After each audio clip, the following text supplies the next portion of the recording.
Assalamualaikum warahmatullahi wabarakatuh. Selamat pagi semuanya. Hari ini kami akan mempresentasikan tugas analisis isu kontemporer yang masih menjadi tantangan besar bagi banyak negara, termasuk Indonesia, yaitu money laundry atau pencucian uang. Isu ini menarik sekaligus mengkhawatirkan karena seringkali berkaitan erat dengan berbagai kejahatan lain seperti korupsi, perdagangan narkoba, hingga pendanaan terorisme.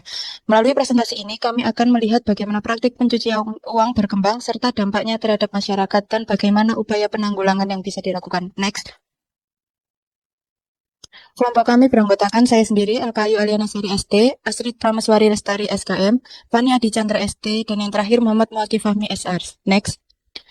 Money laundry atau dalam bahasa Indonesia disebut pencucian uang adalah suatu perbuatan merubah dan menyembunyikan uang tunai atau aset yang diperoleh dari suatu kejahatan yang terlihat seperti berasal dari sumber yang sah. Money laundry juga dapat didefinisikan menjadi proses menyembunyikan asal-usul uang atau aset yang diperoleh dari kejahatan agar tampak legal. Dana haram ini dapat merusak pasar, merugikan pelaku usaha yang sah, dan tidak mendukung pembangunan jangka panjang karena sifatnya lintas negara dan sering melibatkan kejahatan terorganisir. Pencucian uang kini menjadi isu global yang harus ditangani secara serius. Next. Proses pencucian uang biasanya dilakukan melalui 3 tahap, yaitu yang pertama placement.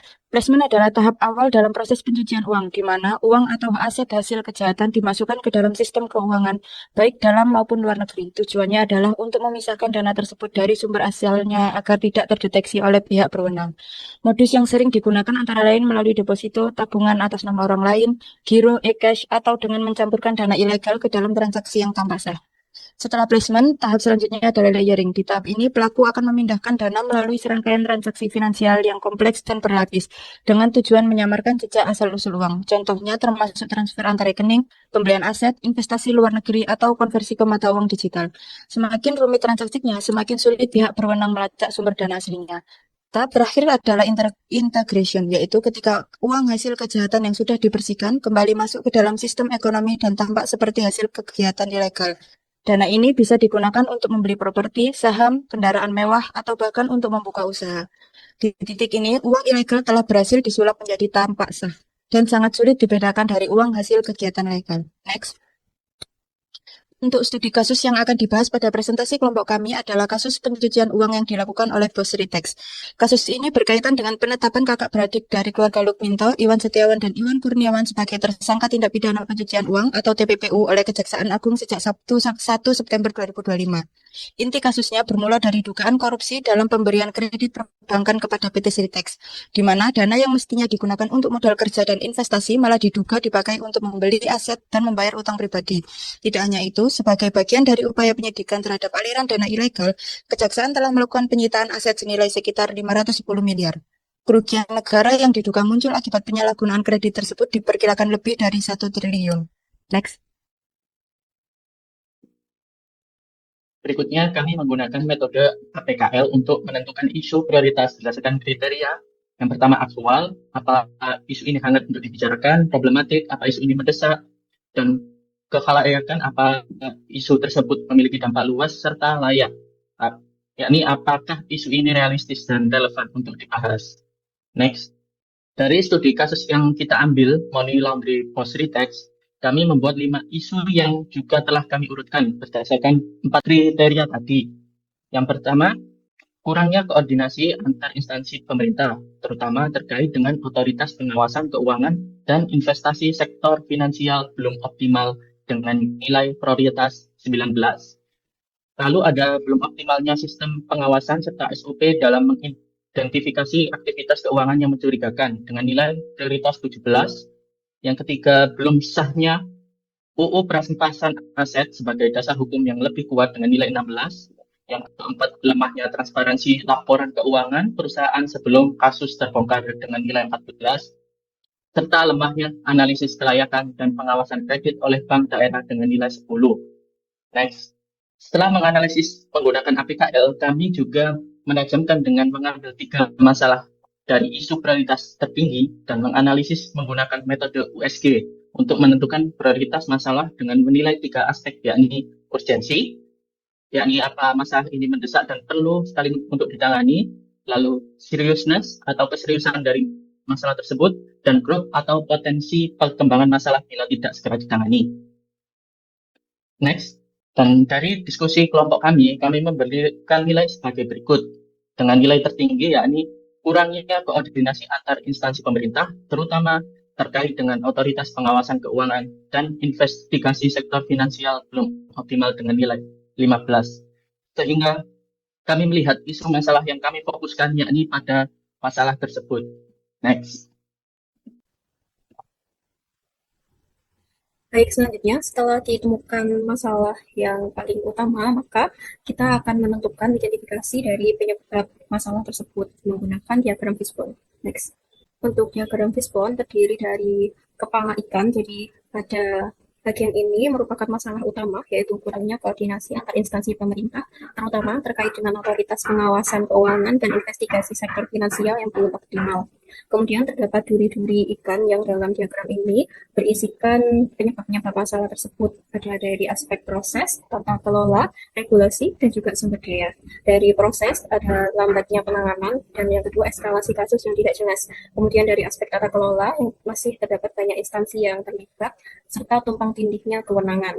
Kemudian dari aspek regulasi, terdapat ancaman pidana yang masih relatif rendah, kemudian instrumen asset recovery-nya masih belum memadai. Dari aspek sumber daya, kemampuan analisis tidak merata, serta minimnya kolaborasi lintas instansi. Next. Kemudian ada analisis SWOT, yaitu S adalah strength atau kekuatan, W weakness atau kelemahan, O opportunities atau peluang dari eksternal, dan threats atau ancaman yang juga dari eksternal. Next. Melalui analisis yang telah kami lakukan pada kasus pencucian uang oleh bos Ritex ini, strength atau kekuatannya adalah sistem pelaporan transaksi mencurigakan sudah tersedia dan bisa dijadikan sebagai dasar penyelidikan. Kemudian Kejagung, PPAT, dan OJK telah bergerak secara kolaboratif dalam tahap penyelidikan, tetapi terdapat kelemahan ini dari pihak internal adalah koordinasi antar lembaga pengawasan dan penegak hukum masih belum optimal. Yang kedua, sistem pengawasan kredit oleh bank, terutama BPD, masih terlalu longgar. Untuk opportunity dan threats ini dari eksternal, peluangnya meningkatkan kapasitas lembaga seperti PPATK dan penyidik Kejagung dalam digital forensik. Yang kedua, penegakan kasus ini bisa jadi momentum reformasi tata kelola korporasi dan bank daerah.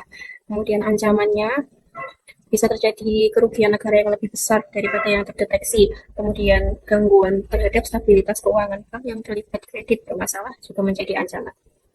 Next. Baik, setelah melakukan analisis SWOT, kemudian kita menyimpulkan gagasan penyelesaian isu. Kita mendapatkan 6 poin. Yang pertama, peningkatan kapasitas pendidikan dan pelaporan dapat dilakukan secara kolaboratif serta memanfaatkan digitalisasi bersama seluruh lembaga berwenang dan mewujudkan tata kelola yang terpercaya. Yang kedua, melakukan kolaborasi antar lembaga dalam penyelidikan terhadap semua transaksi mencurigakan untuk mendeteksi lebih banyak kerugian sehingga dapat teratasi. Kemudian selanjutnya mempercepat pembekuan atau perampasan aset hasil kejahatan untuk menutup potensi kerugian negara. Selanjutnya melakukan peningkatan kapasitas lembaga dan sistem pengawasan serta penegak hukum agar koordinasi dan pengawasan dapat berjalan sesuai standar. Yang kelima, memitigasi penyalahgunaan lembaga pengawas dan penegak hukum melalui edukasi dan reformasi birokrasi. Kemudian terakhir, peninjauan kembali terhadap stabilitas keuangan oleh lembaga pengawas dan penegak hukum. Selanjutnya, kita melakukan analisis MC Namara. Dalam analisis ini, kita meringkas 6 poin tersebut menjadi poin kriteria dengan yang pertama, peningkatan kapasitas dengan total nilai 14, kemudian yang poin kedua, kriteria dengan total nilai 12, kemudian untuk poin ketiga, memiliki nilai 11, untuk poin keempat, memiliki total nilai 10, untuk poin kelima dan 6 dengan nilai 10. Sehingga didapatkan nilai tertinggi yaitu poin pertama, peningkatan kapasitas pendidikan dan pelaporan dapat dilakukan secara kolaboratif oleh seluruh lembaga berwenang dan mewujudkan tata kelola yang terpercaya. Kesimpulan, setelah melakukan banyak analisis, kita menyimpulkan bahwasanya peningkatan kapasitas pendidikan dan pelaporan harus dilakukan secara kolaboratif oleh seluruh lembaga berwenang. Sinergi ini penting untuk memperkuat sistem pengawasan, mempercepat penanganan kasus, dan memastikan transparansi serta akuntabilitas. Dengan kerjasama yang solid, pemanfaatan digitalisasi, serta tata kelola yang terpercaya dan berintegritas dapat terwujud demi kepentingan publik. Hal ini merupakan fondasi penting dalam mewujudkan tata kelola yang bersih, transparan, dan akuntabel, demi tercapainya pemerintah yang responsif dan berkeadilan. Baik, cukup sekian presentasi dari kelompok kami. Apabila ada kurang lebihnya, kami mohon maaf. Wabillahi taufiq wal hidayah. Wassalamualaikum warahmatullahi wabarakatuh.